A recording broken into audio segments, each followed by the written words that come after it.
حضور فرمانے لگے یہ بتا تو پسند کرتا ہے کوئی معاذ اللہ تیری بہن کے ساتھ بدکاری کرے؟ اس نے کہا سوال ہی نہیں پیدا ہوتا، ضرورت ہے کسی کی؟ کوئی نوجوان آیا، عرض گزار ہوا، یا رسول اللہ صلی اللہ علیہ وسلم معاذ اللہ ثم معاذ اللہ مجھے بدکاری کی اجازت دے دیں۔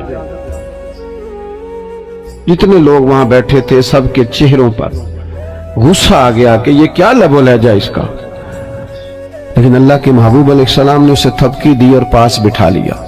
آپ کی توجہ ہے میری بات پر؟ مجھے بدکاری کی اجازت دے، حضور کی بارگاہ میں ایسے جملے بول رہا، بٹھا لیا قریب۔